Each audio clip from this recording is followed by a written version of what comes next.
subhanahu wa ta'ala is the greatest. He does not need your ibadah, does not need your concentration. Allah is not waiting for your charity.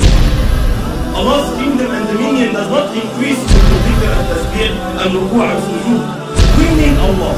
We need Allah. We need Allah.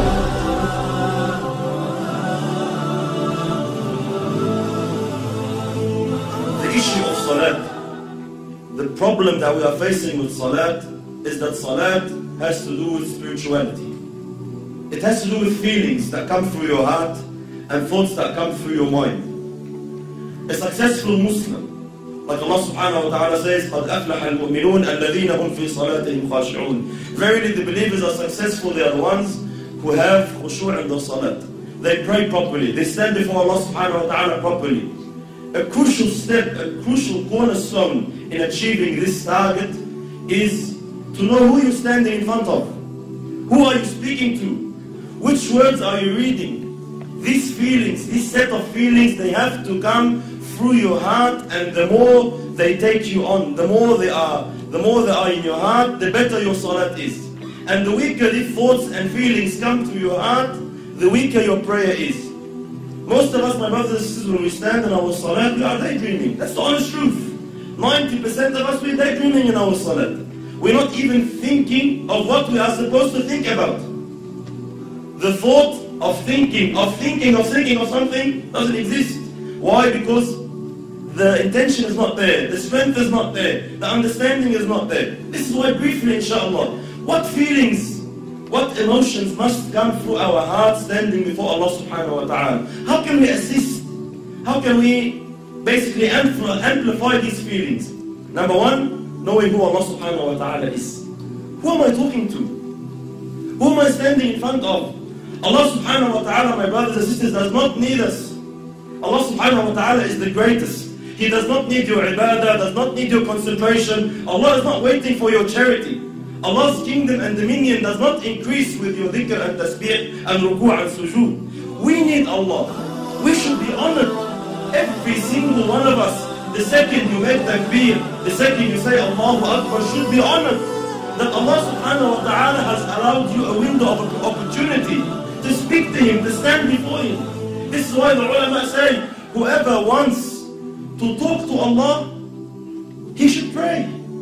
You want to talk to Allah, start praying. When you're praying, you are directly, with no barriers, with no intermediaries, with no interpreters, you are speaking to your Lord, your Creator.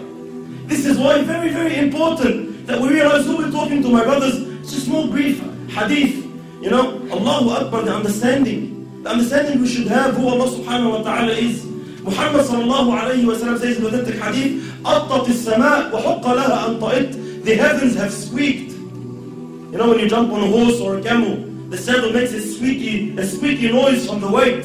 أَطَّتِ السَّمَاء وَحُقَّ لَهَا أَن طَئِتْ. The heavens have squeaked, and they have a right to squeak. ما فيها موضع أربع أصابع. Our Prophet is saying, our teacher is saying, sallallahu alayhi wa sallam, there's no space of 4 fingers in all this universe.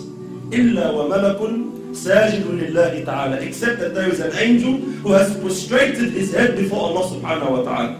Every 4 fingers, billions and billions of angels, billions and billions of creations of Allah are continuously praising Allah subhanahu wa ta'ala. Allah subhanahu wa ta'ala says, تُسَبِّحُ لَهُ السَّمَوَاتُ السَّبْعُ. The 7 heavens and what it contains and what is in there. تُسَبِّحُ لَهُ السَّمَوَاتُ السَّبْعُ وَالْأَرْضُ, and the land, وَمَنْ فِيهِنْ, and everyone inside them, and everyone within their boundaries. تُسَبِّحُ لَهُ السَّمَوَاتُ السَّبْعُ وَالْأَرْضُ وَمَنْ فِيهِنْ وَإِن مِّن شَيْءٍ إِلَّا يُسَبِّحُ بِحَمْدِهِ وَلَكِنْ لَا تَفْقَهُونَ تَسْبِيحَهُ. Everything is praising Allah. Rock, land, tree, whatever it is praising Allah, glorifying Allah. وَلَكِنْ لَا تَفْقَهُونَ تَسْبِيحَهُ إِنَّهُ كَانَ حَلِيمًا غَفُورًا. But you don't understand, you don't comprehend the praise, you can't hear the praise. But everything is praising Allah. Allah is not in need of you. Allah is not in need of you standing, feeling obliged like most of us. Why do we pray? Majority of us, my brothers, we pray to offload the obligation. Alhamdulillah, I finished my salat. If you come and stand before Allah with this intention, are you unaware that Allah subhanahu wa ta'ala knows exactly what is going through your heart at that stage? When you come and say, I just want to get dhuhr over and done with. These feelings that come to us, we don't say them in public. No one comes and says, Allah, خلصنا بقى, let's pray. No one says that. No one says to his man, Allah, get over and done with, خلص الدنيا. We say, let's go pray over in my heart. Allah, please, let's go over and done with. This feeling that I'm praying just to offload the burden of salat is not the right feeling you should have. You should be honored, my brothers and sisters, wallahi, in issues of dunya. When we deal in our dunya here, with human beings like us, wallahi, subhanallah, if you stand in front of someone you're afraid of, like a judge in court, or a bully of some sort in Auburn, or a president, a prime minister, an ASIO agent, wherever you stand in front of, what happens to you naturally, without no motivation, without no one to have to give you a 7-step course on how to fear him? Naturally speaking, subhanallah, your heart starts pounding. You feel something. When you stand in front of the judge and he's about to announce the decision whether you'll got 15 years in jail or not, your heart starts pounding naturally. No one needs to give you a course. Why? Because we are aware who this person is. I know who he is. I know what authority he has. I know what he can do. I know what he can decide now. He can wreck my life. And because I know this, naturally the feeling, the emotion comes naturally. The problem is when we deal with Allah, these feelings do not exist. You stand before Allah and you're daydreaming. We all know Allah knows what's in your heart.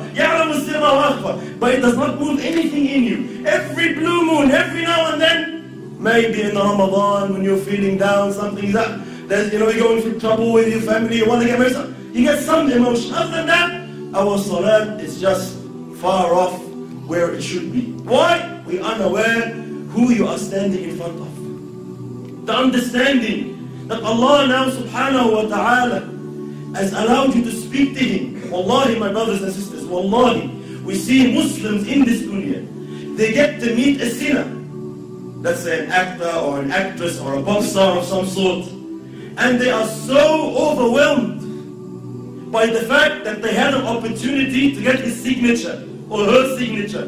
They're just so overwhelmed. They would say, they'll be speechless. I'm actually standing in front of you, I can't believe it.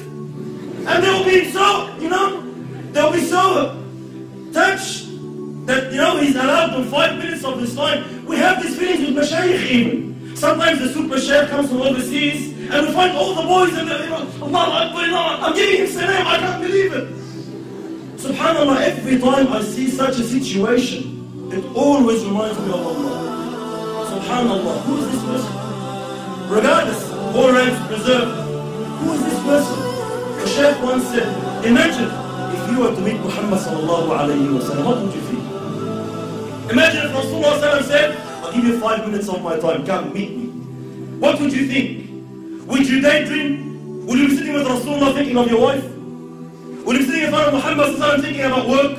No way on earth. Why? Prophet of Allah is here. You'll be taken, you'll be absorbed in the discussion.